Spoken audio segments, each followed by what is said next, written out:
Mucha gente que quiere trabajar de esto piensa que el trabajo va como de hacer dibujos bonitos y no suele ser así. Hay como mucha endogamia en la industria. Necesitas saber encajar muy bien las hostias. Una vez me intentó contratar una empresa japonesa que hacía gestos LinkedIn friendly. Me llamo Pablo Illich, soy concept artist de personajes para videojuegos. Ya está, ¿no? ¿Qué más tengo que decir? Llevo trabajando alrededor de 6 años y ahora estoy en una posición de lead en un estudio independiente.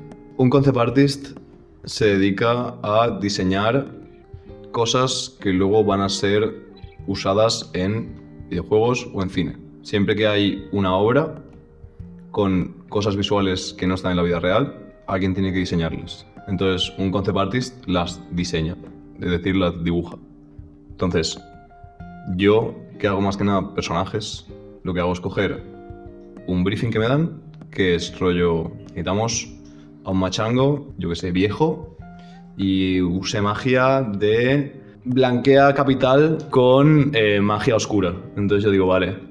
O sea, básicamente te dan un briefing diciendo como en que, yo qué sé, en general te explican para qué vas a hacer la cosa que vas a hacer, en plan de en qué época está, en qué contexto, qué estilo de elementos visuales tienen, cuál es la historia. Entonces, dentro de eso, te dan un briefing para un personaje concreto que tú tienes que diseñar. El briefing puede ser tan largo como 50 páginas de PDF o puede ser tan corto como es fuerte y mola mucho.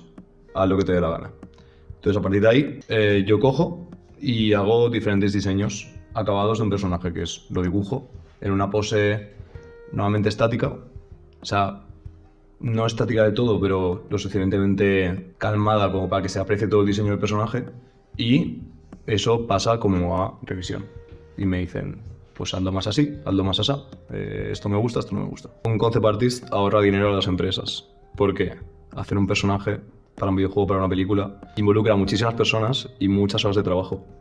Porque tienes que modelar el personaje, tienes que riguearlo. Riguearlo es ponerle como huesos y hacer como que las cosas se doblen como se tienen que doblar.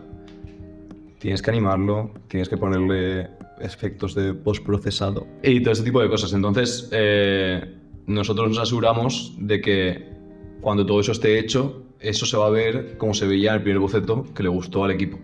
Y durante todo el proceso guiamos los pequeños detalles, cómo tienen que ser, cómo tienen que moverse el personaje, etcétera, etcétera. A ver, la inspiración la cojo, depende del proyecto y depende de para qué. Si voy a hacer una cosa que parezca más anime, cojo algunos de mis artistas favoritos como Yo Yoshinari o como algunos referentes en plan que han hecho cosas que me gustan. Intento no coger, o sea, siempre cuando una persona trabaja en esto usa referencias para trabajar, porque así es como funciona la cabeza. No sabes dibujar una puerta si no tienes una referencia a una puerta, por mucho que hayas visto una 50 veces. Normalmente intento coger referencias de cosas que no sean parecidas a lo que estoy trabajando. Entonces, si estoy trabajando en un videojuego cyberpunk, cojo referencias de cuadros del siglo XIX o cosas, o cine, o cosas que no sean videojuego cyberpunk. Porque hay como mucha endogamia en la industria y todo el mundo acaba haciendo un poco lo mismo, entonces como que viene bien tener referencias de diferentes cosas. Me fijo mucho, o sea, hay muchas cosas pequeñas en mi trabajo que no se ven. Normalmente cuando alguien trabaja de esto te fijas mucho en una cosa que en inglés llamamos shape, que sería como la forma. De cuando dibujas un personaje, la forma tiene que ser como sexy. En plan, no sexy per se, sino que tiene que, con que lo veas a 2 segundos de ver el personaje, deberías entender cómo es el personaje. Entonces eso se consigue con las shapes. Una shape puntiaguda representa una cosa agresiva, una shape redonda algo blandito. Y también no solo tienen que ser, digamos, narrativamente efectivas, sino que tienen que ser atractivas. Son muchísimas cosas muy complicadas. Esto luego cuéntame. O sea, el dibujo funciona como por una acumulación de pequeños detalles que cuando llevas mucho tiempo trabajando en esto como que ya un poco los automatizas. Por ejemplo, para hacer una forma atractiva en un personaje tienes que entender cosas como que cuando tienes 2 líneas paralelas es importante que una tenga como muy poco detalle y otra tenga como más detalle que la otra y que las formas nunca sean paralelas ni perpendiculares. Entonces, normalmente una persona que no entienda de esto ve un dibujo y sabe que está mal, pero no sabe explicar por qué está mal. cuando trabajas de esto tienes que saber explicar por qué un dibujo que está bien y por qué un dibujo que está mal. Normalmente tiene que ver con las formas, con las paralelas, con si hay algo que choca con otra cosa o si hay elementos como que no funcionan bien con el resto o si hay mucho detalle o muy poco detalle, etcétera, etcétera. Pues necesitas... a ver cómo explico esto. Necesitas saber encajar muy bien las hostias. Necesitas saber aceptar críticas y no tomártelas como algo personal, porque es un trabajo en el que constantemente vas a tener críticas negativas, las vas a tener hacia una cosa que para ti es una cosa muy personal, como suele pasar, que es el dibujo. Entonces tienes que saber cuando un cliente te dice esto no me gusta o esto está mal, decir, de locos, yo te lo cambio, rey. Comunicación es importante. Saber inglés es importante, porque todos los clientes suelen estar en el extranjero. Y es importante ser una persona comunicativa con los demás, porque normalmente son trabajos que tienen un equipo muy grande y necesitas como... O sea, una empresa contratará antes a un artista que dibuje bien, pero que sea como agradable en el ambiente laboral, que a un artista muy, muy bueno, que sea un... Entonces está bien como saber comportarte en sociedad. Mucha gente que quiere trabajar de esto se piensa que el trabajo va como de hacer dibujos bonitos. Y no suele ser así. En plan, el trabajo consiste más que nada en solucionar problemas. Hay una cosa que el cliente quiere hacer y no sabe cómo hacerla, entonces tú le propones un diseño que funcione. Entonces tiene que ser más una cosa funcional y aplicada a lo que te piden que un dibujo bonito. El dibujo bonito está bien para vendérselo al cliente, o sea, siempre tienes que usar alguna trampita para, digamos, engañar al cliente para que coja el diseño que tú quieres que coja. Pero de por sí deberían ser diseños funcionales que se adapten a lo que te piden. O sea, imagino que una cosa muy importante para conseguir un trabajo en cualquier sitio es como saber lo que quieres exactamente, cuanto más concreto mejor, y tener como una meta de cómo, o sea, un camino de cómo llegar hasta ahí. Yo sabía que quería hacer personajes para videojuegos. Entonces, una cosa que hice fue decir qué videojuegos me gusta, en qué estudios me gustaría trabajar, y me fui a los créditos de los juegos que me gustaban y miré en plan de qué artistas han trabajado ahí. No los directores, no los artistas senior, sino que qué artistas junior o normales han trabajado aquí. Busqué sus portfolios y miré lo que hacían. Entonces ya tenía como, vale, esta persona con este nivel trabaja aquí. Entonces yo tengo que llegar a este nivel. No tengo que llegar al nivel del mejor, tengo que llegar al nivel del junior que han contratado, que lleva 2 años trabajando.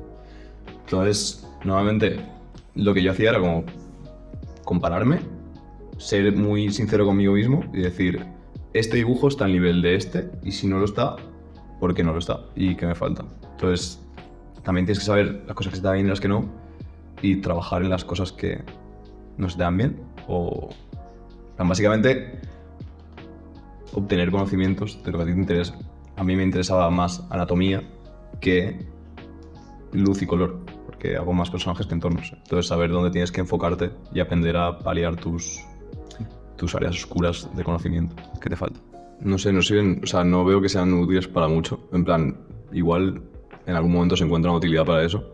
Hoy en día diría que como herramienta va a sustituir trabajadores es un poco inútil, porque estaría sustituyendo a la gente que se dedica a lo mío, que somos quizá el 0,02% de una empresa, que somos quizá la parte más barata en cuanto a coste de un proyecto, y estaría haciendo lo mismo que nosotros, pero peor, porque no te... O sea, es lo que he dicho de las imágenes bonitas, en plan, de una IA hace imágenes bonitas, pero tú no haces nada con una imagen bonita, o sea, tú no puedes hacer un diseño de algo que simplemente sea bonito, tú tienes que hacer un diseño que sea aplicado a algo con una identidad visual concreta, y eso es una cosa que una IA no puede hacer. Mi madre tenía la costumbre cuando yo era pequeño de ponerme películas de miedo, en plan con 9 años me pondría El silencio de los corderos o yo qué sé, El bosque. Y recuerdo que muy de pequeño obsesioné con Alien, el octavo pasajero, que me la puso una noche. Y cuando acabó la peli yo estaba como muy obsesionado con el bicho, con el xenomorfo. Y le dije a mi madre, ¡fua, qué guapo! Y ella me enseñó el libro de Giger, que es el concept artist del... O sea, el señor que diseñó el xenomorfo de Alien. Y yo me quedé en plan de... ¿Pero este pavo ha hecho esto? En plan, se dedica a dibujar esta movida y esto está aquí en la película. Eso está todo guapo. Yo quiero hacer eso y ya. El dinero. Me gusta mucho el dinero. Está muy bien pagado y no se trabaja tanto. Entonces yo soy esclavo del dinero. Mientras me sigan dando dinero seguiré dibujando. Una vez me intentó contratar una empresa japonesa que hacía y era como... Para mí dije, ¡fua! Dibujar guapísimo. Hice el test y me rechazaron. Tuve que hacer una copia falsa de un personaje de Boku no Hero. No es divertido. O sea, si alguien se quiere dedicar a esto, que no lo haga porque no es divertido. Es un poco como ir al Mercadona a ser cajero. Tú tienes unas tareas y las completas. No sé, es divertido. O sea, creo que lo más divertido es como que tienes un reto. Pero eso no es gracioso. Para un villano de videojuego usé a... ¿Cómo se llama este pavo de...? Esto es LinkedIn friendly. ¿Cómo se llama? No sé. Para un villano una vez usé a mi y nadie lo sabe. Los americanos no saben quién es el y por qué tiene tanta cara.